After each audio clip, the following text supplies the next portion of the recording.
पढ़ाई करने में आपको कोई कमी नहीं रखनी, क्योंकि अच्छे फ्यूचर के लिए पढ़ाई बेसिक नीड है। इसलिए मेहनत करो, 30 डेज का टारगेट बना लो। अगर 0 हो तब भी बहुत मेहनत करके अच्छे मार्क्स लाए जा सकते हैं। Welcome to subscribers of target 100 mathematics. Notebook और पेन के बिना तो आपको मुझसे बात करनी ही नहीं है, तो फिर जल्दी से नोटबुक और पेन ले आइए मेरे साथ पार्ट डी करने के लिए। अगर आपने चैनल को सब्सक्राइब किया होगा तो इस वीडियो की नोटिफिकेशन आपको मिल चुकी होगी, और अगर सब्सक्राइब नहीं किया है तो पहले जल्दी से सब्सक्राइब कर लें, ताकि पार्ट ई की वीडियो की नोटिफिकेशन आपको सबसे पहले मिले। इस पार्ट में हर क्वेश्चन 5 मार्क्स का है। Question number 32। 7 मीटर ऊंचे एक भवन के शिखर से एक मीनार के शिखर का उन्नयन कोण 60 डिग्री है और उसके आधार का अवनमन कोण 45 डिग्री है। हमें ज्ञात करनी है मीनार की ऊंचाई। तो देखिए, उन्नयन कोण का क्या मतलब होता है। अगर आप कहीं पर खड़े होकर ऊपर की तरफ देखें तो इस सीधी लाइन के साथ जो कोण बनता है उसको उन्नयन कोण कहते हैं, और अगर आप नीचे की तरफ देखें तो ये वाला कोण अवनमन कोण होता है। ओके,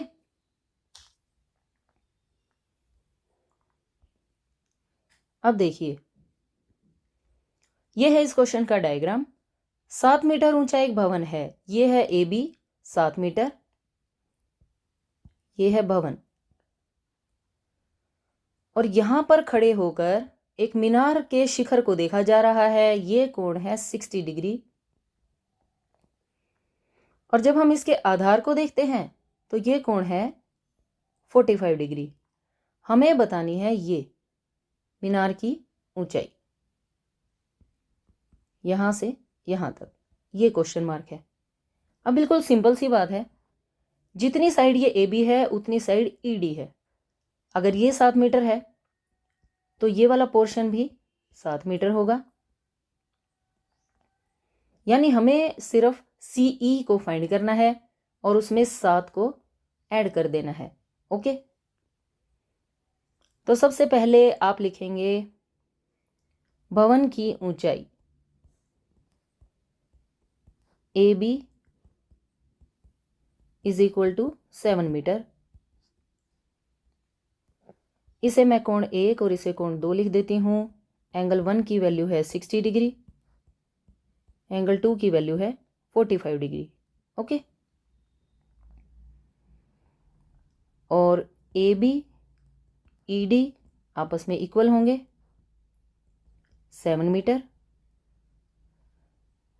और जो मीनार की ऊंचाई है, जिस मीनार को देखा जा रहा है, मीनार की ऊंचाई कितनी है सी डी, और सी डी को क्या लिख सकते हैं सीई प्लस ई डी, यानी ये वाला पोर्शन प्लस ये वाला पोर्शन। ओके, इन दोनों को जब आप ऐड करेंगे तो सीई प्लस ई डी आ जाएगा। ये दोनों आपस में इक्वल नहीं है, कहीं आपको यूं लगे कि ये दोनों साइड्स इक्वल हैं, इक्वल नहीं है, हो भी सकती हैं। सी की वैल्यू पता नहीं, यही तो फाइंड करनी है, और ई डी की वैल्यू है 7 मीटर। यानी हमें लास्ट में इस फर्स्ट इक्वेशन में सी के प्लेस पर वैल्यू पुट करनी है। बस इतना सा सवाल है ये। देखिए हम कैसे करेंगे। आप एक बात बताइए, एकांतर कोण हमेशा बराबर होते हैं, यानी जहां भी z बनता है वे दोनों एंगल्स इक्वल होते हैं।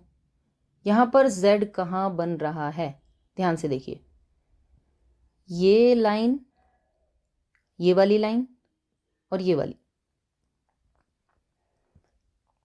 अगर मैं इसे एंगल 3 बना दूं तो ये भी कितने का होगा 45 डिग्री, क्योंकि यहां पर ऐसे उल्टा z बन रहा है। एंगल 3 की वैल्यू 45 डिग्री। हम इस छोटी ट्रायंगल से, ट्रायंगल ए बी डी से बी डी फाइंड करके लाएंगे, क्योंकि जितनी साइड बी डी होगी उतनी ही ए ई की वैल्यू होगी। ओके, तो देखें त्रिभुज ए बी डी में ये ट्रिग्नोमेट्री का ये वाला पार्ट समझना आपको बहुत ज़्यादा ज़रूरी है।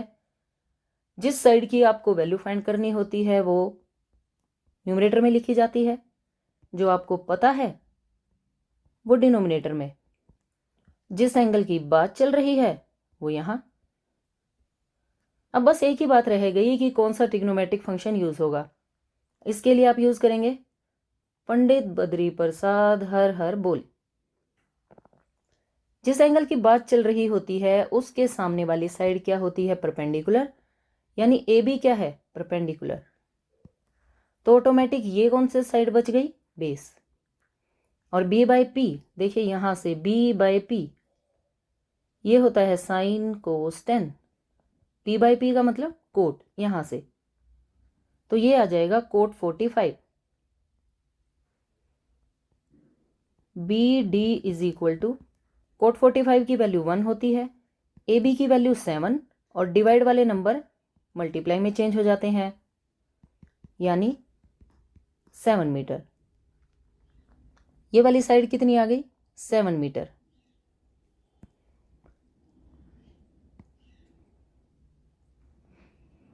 अब ए ई भी कितनी बन जाएगी? 7 मीटर। अब हम इस ट्रायंगल की बात करेंगे, ट्रायंगल ए ई सी, ये वाली। इस ट्रायंगल में हम सी ई फाइंड करके लाएंगे। सी ई क्योंकि आपको इसे फाइंड करना है, इसे न्यूमरेटर में लिखिए, जो पता है उसे डिनोमिनेटर में। और कौन से एंगल की बात चलेगी अब की बार? 60 डिग्री की। देखिए त्रिभुज ए ई सी में ढूंढना क्या है? सीई। पता क्या है? ए ई। तो कौन से एंगल की बात चल रही है? 60 डिग्री की। 60 के सामने वाली साइड क्या होगी? परपेंडिकुलर, यानी सीई तो परपेंडिकुलर है, तो ए ई ऑटोमेटिक क्या बन जाएगा? बेस। अब पी बाय बी, अब की बार पी बाय बी है, यानी ये किसकी वैल्यू बन गई? 10 की। ओके, बस अब आपको कुछ नहीं करना है, सिर्फ और सिर्फ वैल्यू पुट करनी है। ए की क्या वैल्यू है? 7। टेंजेंट 60 कितना होता है? टेंजेंट 60 होता है √3। तो सी ई की क्या वैल्यू आ जाएगी? 7 √3 मीटर। और मैंने आपसे क्या कहा था? जैसे ही आपके पास सी की वैल्यू आए उसे आपको यहां पुट करना है। अतः मीनार की ऊंचाई, अतः मीनार की ऊंचाई पूछी गई थी हमसे। सीई प्लस 7, 7 कॉमन लिखें, √3 + 1 metre, which is required answer. है ना कितना इजी क्वेश्चन? ओके,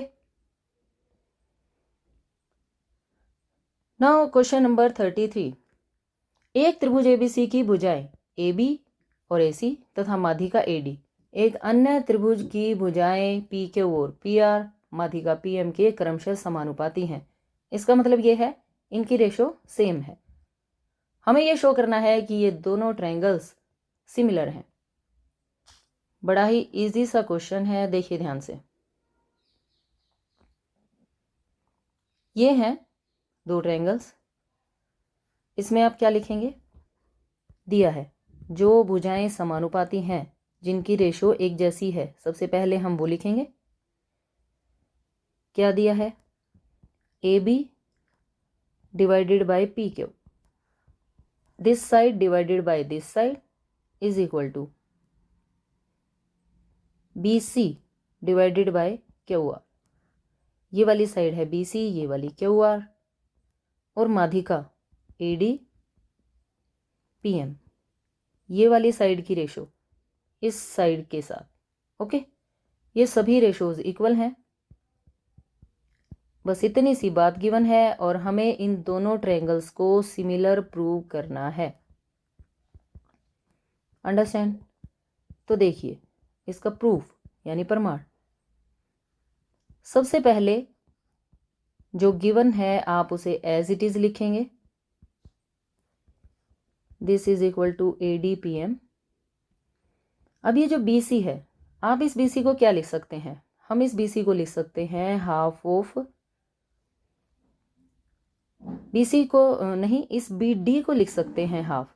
आपको इस BC और QR को सिर्फ 2 से डिवाइड करना है, यानी BC/2 और QR/2, दोनों को 2 से डिवाइड करने से कोई फर्क नहीं पड़ेगा, ये रेशो अब भी इक्वल ही रहेगी।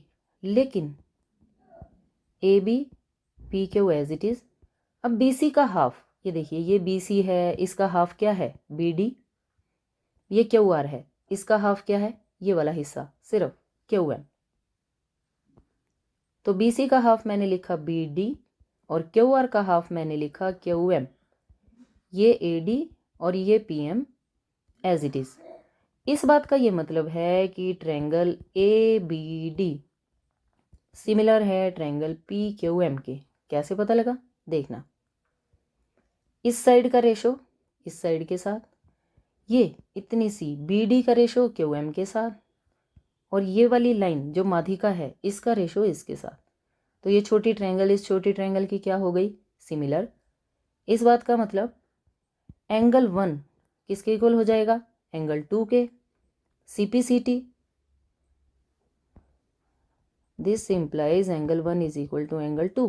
Corresponding parts of similar triangles है वैसे ये क्या लिखें, CPST लिख दीजिए। ओके, समरूप त्रिभुजों के संगत भाग बराबर होते हैं।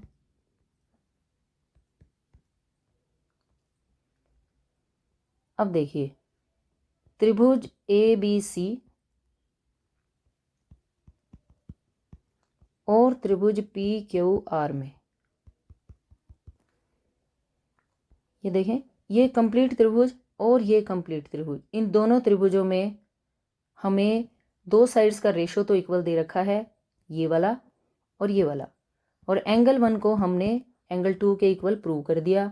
इट मीन्स ये दोनों बड़ी बड़ी ट्रायंगल्स क्या हो जाएंगी, सिमिलर, और हमें यही प्रूव करना था। Angle 1 is equal to angle 2, proved above, हम सिद्ध कर चुके हैं, सिद्ध किया। AB by PQ BC upon QR, ये देखना यहाँ से AB by PQ BC upon QR, हमने सिर्फ ये दो टर्म्स ले ली, ये दिया है। तो ये दोनों ट्रायंगल्स सिमिलर हो जाएंगी। This implies triangle ABC is similar to triangle PQR। Rule कौन सा लगेगा, S से S नियम से, दो साइड और एक एंगल।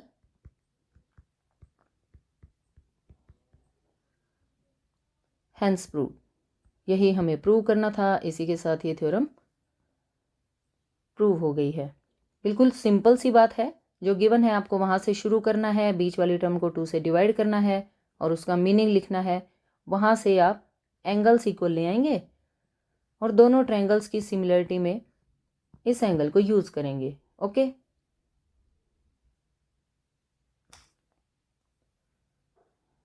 नाउ इसी क्वेश्चन की चॉइस में देखिए, थेल्स प्रमेय को परिभाषित व प्रमाणित करो। State and prove Thales theorem. Thales theorem की डेफिनेशन आपको एज इट इज लर्न करनी है। देखिए, यदि किसी त्रिभुज की एक भुजा के समांतर अन्य दो भुजाओं को भिन्न भिन्न बिंदुओं पर प्रतिच्छेद करने के लिए एक रेखा खींची जाए, तो ये अन्य दो भुजाएं एक ही अनुपात में विभाजित हो जाती हैं। बड़ी ही सिंपल सी बात है। ये एक त्रिभुज है ABC और इस BC के समांतर ये एक लाइन DE खींची गई। थेल्स थ्योरम ये कहती है कि ये जो दो भुजाएं हैं ये एक ही अनुपात में विभाजित हो जाती हैं, यानी AD by DB AE by EC। ये हमें यहाँ पर प्रूव करना है। दिया है मैं सिर्फ आप इतना लिखेंगे, त्रिभुज ABC में PC और DE पैरेलल हैं, ये वाली लाइन इस लाइन के पैरेलल है। ओके, ये साध्य हो गया। यहाँ हमें थोड़ी सी कंस्ट्रक्शन करनी पड़ेगी। देखिए,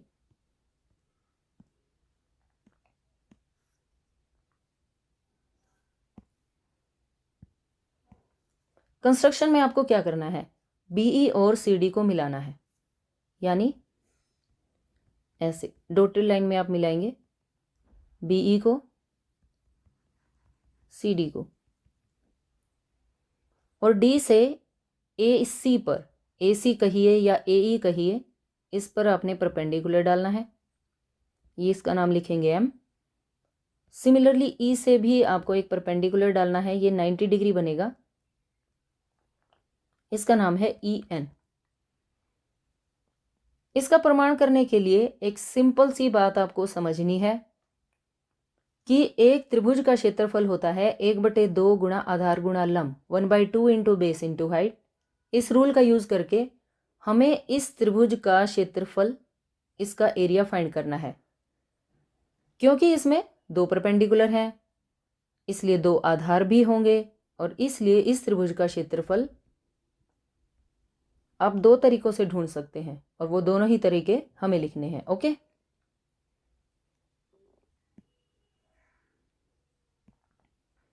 तो देखिए अब लिखते हैं हम। क्षेत्रफल को लिखा जाता है ए आर से, area, area of A D ई।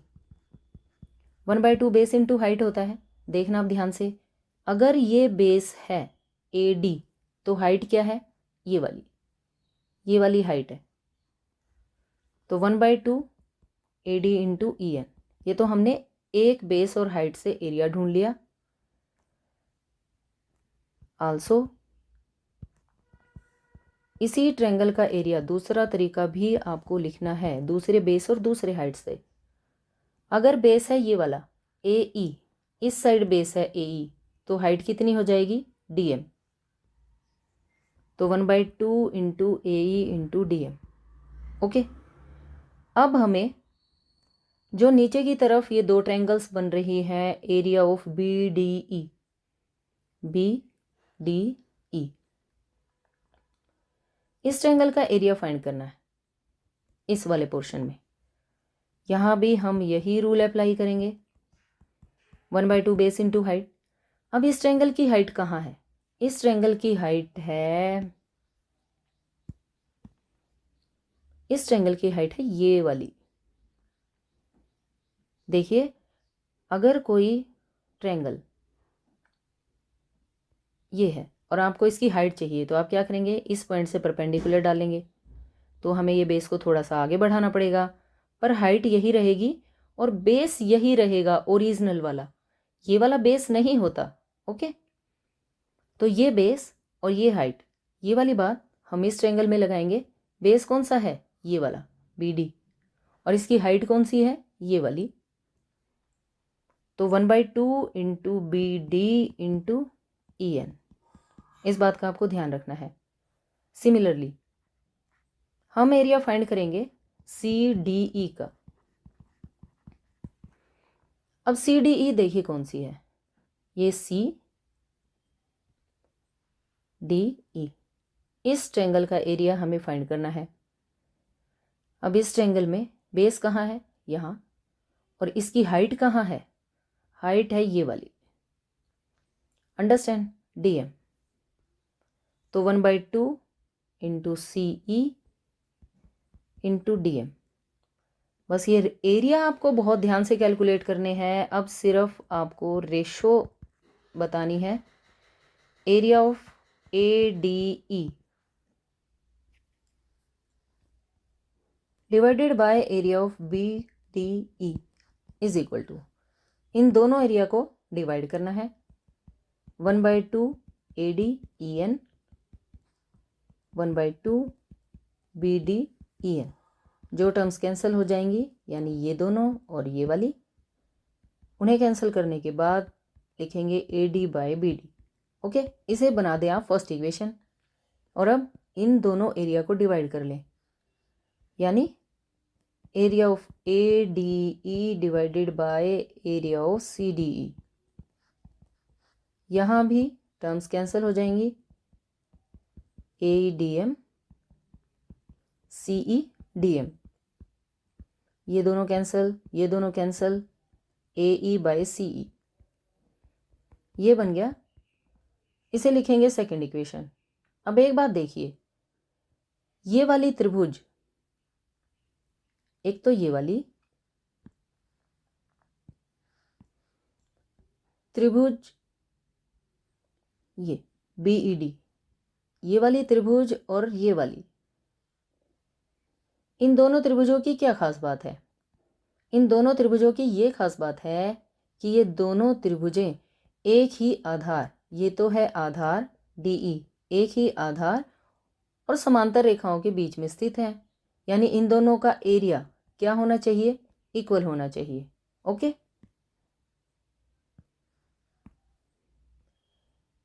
आप क्या लिखेंगे? त्रिभुज BDE और त्रिभुज CDE एक ही आधार और एक ही समांतर रेखाओं के,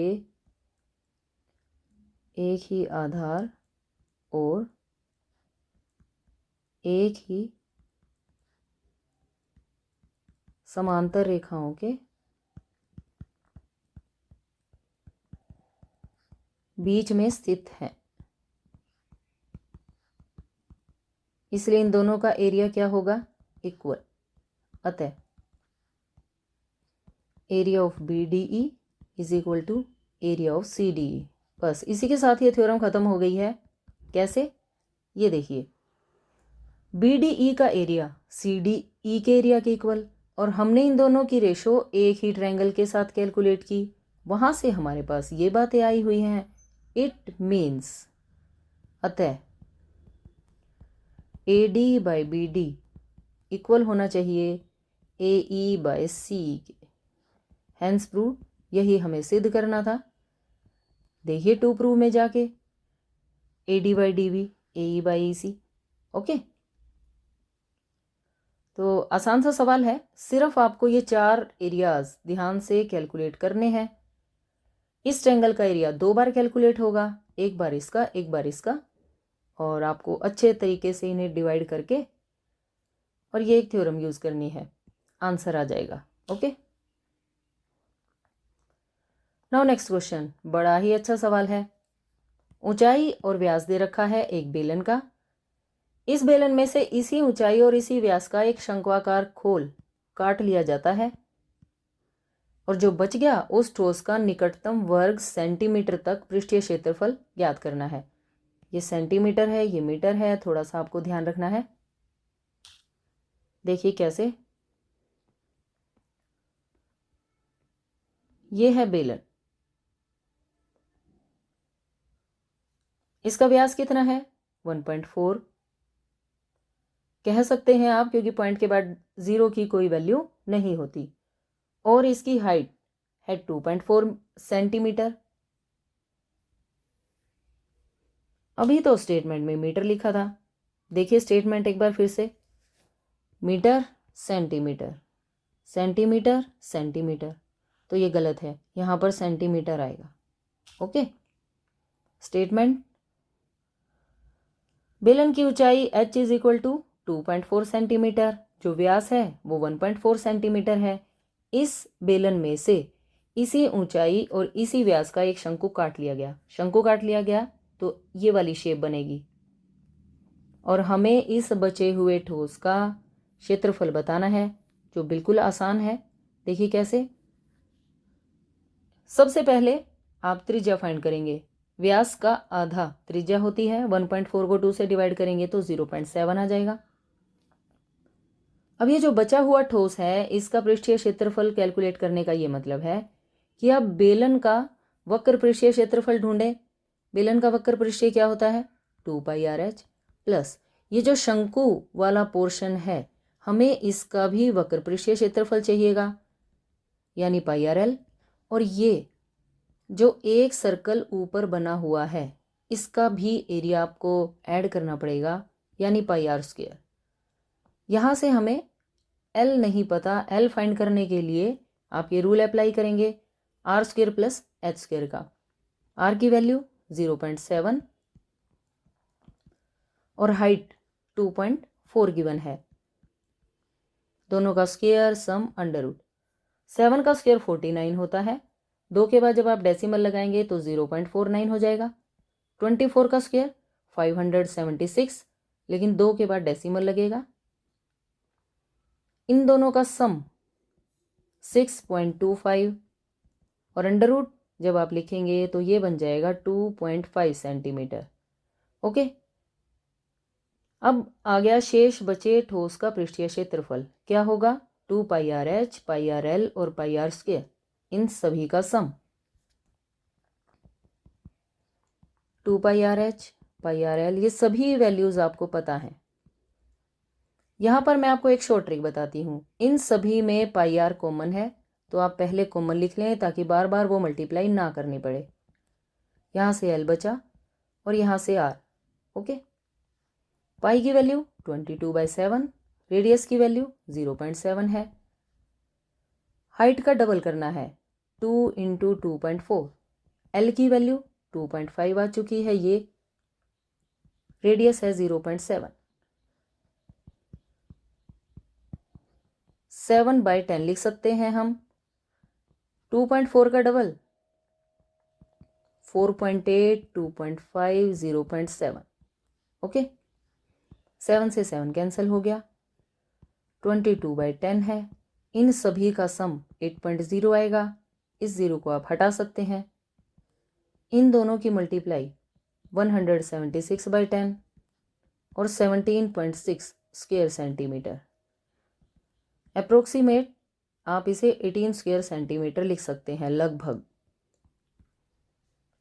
मैंने यहाँ पर 22/10 × 8 को 2 4 8 और 2 5 10 से नहीं काटा। क्यों नहीं काटा? क्योंकि 10 से डिवाइड करना आसान होता है, इसलिए मैंने इनकी मल्टीप्लाई की और एक के बाद तुरंत डेसिमल लगा दिया। ओके, और इसी के साथ ये क्वेश्चन फिनिश।